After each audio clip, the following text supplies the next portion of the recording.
حاجی امین قافلہ رکن شورا، حاجی علی رکن شورا اور میں محمد امین اتاری اس وقت ایک سوئم میں شرکت کے بعد جو ہے وہ گاڑی میں ہی ماضی کی یادیں دیکھ رہے ہیں اور صدر کے علاقے سے گزر ہو رہا ہے. تو یہاں سر ایک ماضی کی یاد یوں بھی تازہ ہوئی تھی کہ امیر اہل سنت کے ساتھ گاڑی سے یہاں سے گزر رہے تھے. تو امیر اہل سنت نے جیسے ہی یہ گاڑی صدر کے علاقے سے آئی تو آپ نے کسی سے پوچھا تھا کہ بھائی یہاں پر ایک وہ کفار کا ایک عبادت گاہ ہے. تو فوراً ان توجہ دلائی گئی کہ تھوڑے آگے ہوگی. تو فوراً آپ نے جو ہے وہ دعائیں وغیرہ بھی پڑھائیں. اسی طرح بازار سے گزرے تو بازار کی بھی دعا پڑھائی. تو یہ ماشاءاللہ آپ کا ایک معمول دیکھا ہے. تو اس کی فضیلتیں کیا ہیں حضور، اگر یہ بھی ارشاد ہو جائے؟ اور یہ بھی یاد تھی تو میں نے کہا میں شیئر کروں. جی صلو علی الحبیب صلی اللہ علی محمد. یہ تو فضیلت ملفوظات اعلی حضرت میں ہے، پیج نمبر 312 تا 313.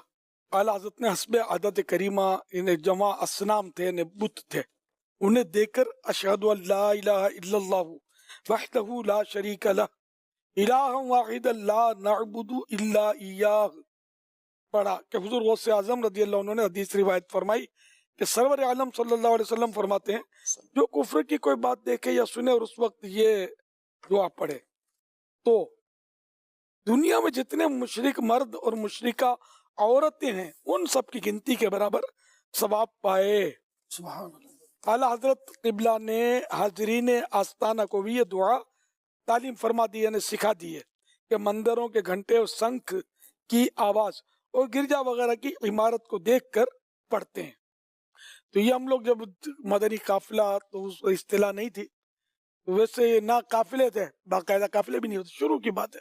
تو ہم جب گزرتے تھے تو غیر مسلموں کی عبادت گاہیں کراچی میں بھی تو ہیں، جی ہاں. وہاں سے گزرتے تھے تو کبھی گرجا سے گزرے، کبھی مندر قریب آیا تو اس سے گزرے. تو اس طرح ہم یہ کہ یہ دعائیں پڑھتے تھے، بلکہ پڑھاتے تھے. وہ ایک دور تھا، طور پر پڑھتے تھے، مل کے پڑھتے تھے. اب یہ پڑھتے نہیں اس طرح بھائی. تقریباً میں تھوڑا آگے پیچھے ہوا تو یہ بس یہ معمول ختم ہو گیا. بازار سے بہتوں کو گزرتے یاد ہو گئی ہوگی، پھر نجی طور پہ بھی پڑھتے ہوں گے، لیکن آہستہ آہستہ میں نے بیرون ملک استقامت نہیں ملی. میں نے بیرون ملک سفر کیا نا حضور، تو بیرون ملک میں جب سفر ہوتا تھا تو یہ زیادہ یہ مواقع ملتے تھے. تو میں نے دیکھا ہے کہ اسلام بھائی جو ساتھ ہوتے تھے وہ بھی پڑھتے تھے اور پڑھنے کا وہاں موقع ملتا. میں نے یوں ابھی یہ یاد باقی ہے، اگرچہ اس کے پڑھنے اور اس پر عمل کرنے میں کمی واقع ہو چکی. تھوڑی آپ ترغیب دلائیں گے نا، اب تو آپ کے ہاتھ میں لگام ہے، یہ قوم شروع ہو جائے گی. یہ بیچارے مطلب بالکل لوہا گرم ہے، تھوڑا بس ٹپائی کی بات ہے. اللہ کا یہ جو آپ بولیں گے کرتے ہیں. اور وہ بازار کی دعا، بازار میں داخل ہوتے وقت کی دعا، مدنی پنسورہ پیج نمبر 212. لا الہ الا اللہ وحدہ لا شریک لہ لہ الملک و لہ الحمد یحیی و یمیت وہو حی لا یموت بیدہ الخیر وہو علی کل شیء قدیر. حوالہ سنن الترمذی جلد 5 پیج نمبر 271، حدیث نمبر 3439. اللہ پاک اس کے لیے 10 لاکھ نیکیاں لکھتا ہے اور اس کے 10 لاکھ گناہ مٹاتا ہے اور اس کے 10 لاکھ درجے بلند کرتا ہے اور اس کے لیے جنت میں گھر بناتا ہے. سبحان اللہ. یہ بازار میں داخل ہوتے وقت یہ جو دعا پڑھ لے تو اس کی یہ فضیلت لکھی ہے. حوالہ میرات المناجی جلد 4 پیج نمبر 39.